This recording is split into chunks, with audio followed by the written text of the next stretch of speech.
When it comes to drafting a young guard with virtually unlimited range, lots of swag, and the ability to take over a game, the Golden State Warriors have struck gold again. Jordan Poole looks like he's having a similar start to his career as Stephen Curry himself, but without the injuries. And as of right now, it looks like Poole could be the next Warriors superstar.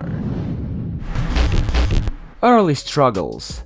We live in a day and age where 19-year-olds come into the biggest basketball league in the world and immediately enter superstar status. But not every player is like that. When Jordan Poole entered the league, fans were quickly on their way to write him off due to his early struggles. Just a bit over a year ago, Poole was sent down to the G League for a few games, since the NBA just looked like too much for him. And now, it seems like he's the second best player most nights for the Warriors, right behind Stephen Curry.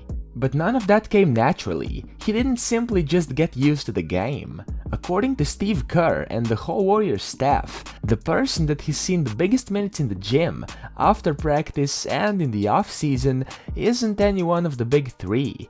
It was Jordan Poole. Role changes. The hard work that Poole has been putting in is now coming to fruition. This season, he's been anything but perfect due to constant rotation change. You name it, Poole has done it this year. He began before Clay's return, and then came off the bench afterward. He's also often been seen in the lineup to close games. One of the hardest things that can happen to a young player is having their role changed constantly. If we mix that with some disappointing games, questions begin to be asked. But it seems like it all changed with a Nuggets game. Poole came off the bench and played 34 minutes, finishing the game alongside the Splash Bros. When the game was coming to an end, the Warriors needed a few more scores. Without any hesitation, Poole took the Clay role in setting a screen for Steph and then slipping towards the three-point line. What we know for sure about Jordan is that he's not afraid of the moment. With two huge three-pointers to ice the game, Kerr had no choice but to close with Steph, Clay, and Poole. With the absence of Draymond Green, Poole has also joined the starting lineup where he seems to be thriving. Running the show. Where we've really seen Poole shine is in the games where no stars were present. And those are the games where Poole takes control of the team, not just by scoring, but also with playmaking. He looks like he's so in control, nothing can distract him.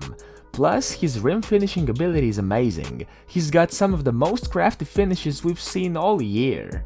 He's scored 20 plus points in over 13 consecutive games, which is the longest record by a Warrior, not named Durant or Curry, in the last decade.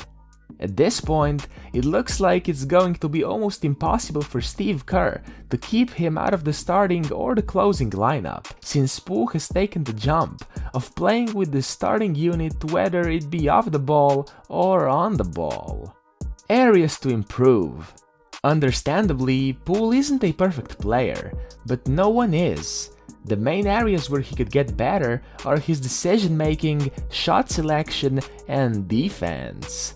He's had quite a few games with 5+ turnovers, and he's sometimes taking risky, questionable shots in hopes of getting hot. Even though his defense has been mentioned, it's not a tremendous problem, but for a heavy scoring guard, there's always room for improvement in that part of the game. Nonetheless, the future of the Warriors seems bright once again. There's no doubt that the group that the Bays got is a group of some of the better young cores in the NBA right now. The remaining question is though, can those young dudes help in a playoff run? Even Poole, being as great as he is, has seen very little postseason experience, but with the shows he's been putting up this season, it's almost inevitable that he's about to experience a lot more.